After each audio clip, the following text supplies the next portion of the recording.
1910 में कोरिया को जापान ने एनेक्स कर लिया था, बट 1945 में जब वर्ल्ड वॉर 2 खत्म हुआ तो जापान ने सरेंडर कर दिया और कोरिया को 2 पार्ट्स में डिवाइड कर दिया गया। नॉर्दर्न पार्ट को सोवियत यूनियन यानी रशिया और सदर्न पार्ट को यूनाइटेड स्टेट्स ने कैप्चर कर लिया। इन दोनों पार्ट्स को यूनाइट करने की बातचीत फेल हो गई और 1948 में एट लास्ट इन दोनों एरियाज को अलग अलग कंट्रीज और गवर्नमेंट्स में बांट दिया गया। आज हम लोग बात करेंगे नॉर्थ कोरिया के बारे में। नॉर्थ कोरियन कॉन्स्टिट्यूशन के आर्टिकल 1 के बेसिस पर तो नॉर्थ कोरिया एक इंडिपेंडेंट सोशलिस्ट स्टेट है, बट रियलिटी में इसे डिक्टेटरशिप के फॉर्म में ही माना जाता है, क्योंकि यहाँ की एक्चुअल पावर किम डायनेस्टी के पास है। किम डायनेस्टी के फर्स्ट रूलर किम इल सुंग वर्कर्स पार्टी ऑफ कोरिया को लीड करते थे और उनके पास स्टेट की एब्सोल्यूट पावर थी।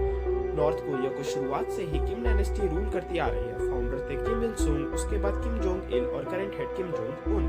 नॉर्थ कोरिया दुनिया के सबसे गरीब देशों में से एक है, क्योंकि यहाँ की गवर्नमेंट बहुत स्ट्रिक्ट है और लोगों को उनके बेसिक राइट्स नहीं दिए जाते और इसलिए लोग इंडिपेंडेंटली काम नहीं कर पाते हैं।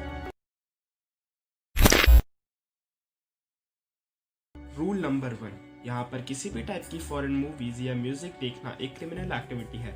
अगर ऐसा करते हुए कोई पकड़ा गया तो उसे जेल में डाला जा सकता है और तो और उसे एग्जीक्यूट भी किया जा सकता है।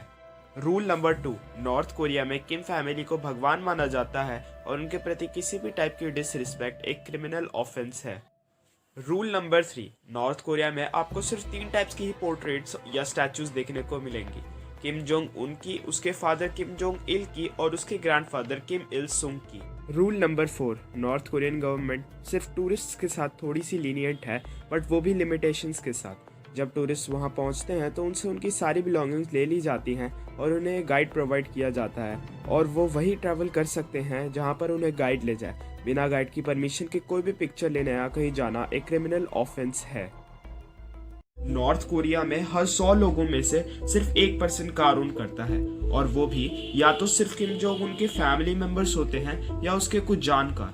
कोई भी नॉर्थ कोरिया की रियल साइड के बारे में नहीं जानता। जितनी नॉलेज दुनिया के पास है वो वहां से आए कुछ रेफ्यूजी से पता चली है।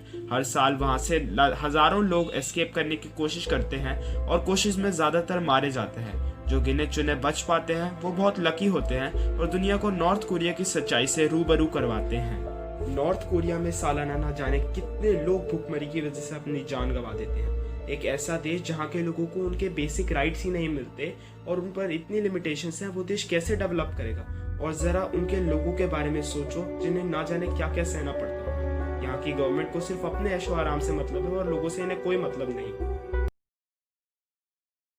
वी होप कि नॉर्थ कोरिया के लोगों की जिंदगी में एक नया सनराइज हो जो कि उनकी सभी तकलीफों को खत्म कर दे।